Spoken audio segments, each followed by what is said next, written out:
Hey guys, it's Ed with Solomon's Landscape here, just giving you a quick video. I wanted to talk about some of this grass and issues we have with the grass. Here in South Carolina, it's hot, it's humid, it's dry. We've had some rain last week, but not enough to keep things growing, especially the grass. Turf grass is usually the first thing to stress out. We do have fescue grass, some people do.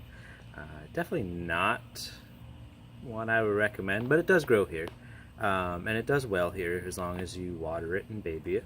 It does well, and so one thing I did have seen is, especially for those yards who don't have irrigation, whether it is fescue, cool season grasses, or even warm season grasses, with the amount of, or the lack of rain and the amount of days in between without rain, even the warm season grasses, which do exceptionally well, have stressed out periodically because we have gone long stretches without any rain.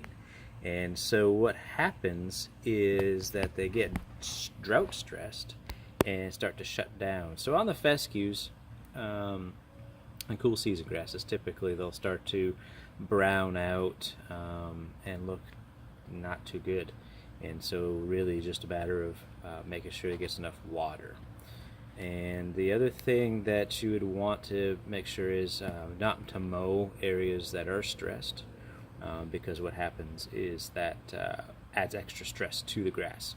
And so if you see the yard starting to stress out, turning brown, not growing much, kind of weak and thin, then I would suggest potentially holding off on mowing for a week, maybe possibly two, depending on if you get rain or not, because the last thing you want to do is stress that grass out even longer.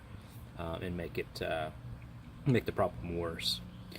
So really the best thing is to correct the water issues and avoid mowing. Bermuda grass, same thing, especially if you don't have irrigation. It'll actually do much better and fare a whole lot better in our area. Where the fescue grass, once it dies, it doesn't come back. The Bermuda grass will start browning out in really severe droughts. It may go completely dormant or completely brown, but typically not. It'll just go like a light green, like a lime green, compared to like a dark green. And so when that happens again, it's just drought stress.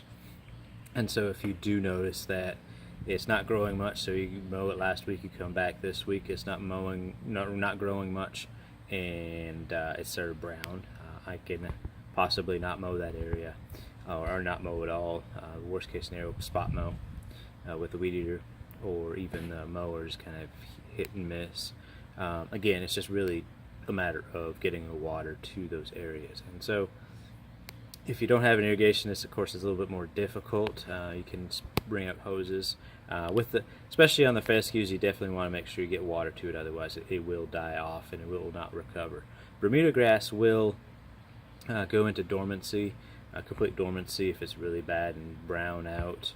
But it takes a little while for that to happen in the summertime.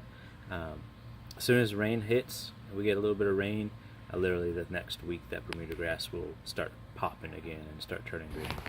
So just wanted to talk to you about the heat and humidity and what it does and what you should do for heat stress here in the upstate South Carolina. Thank you very much. Have a great day.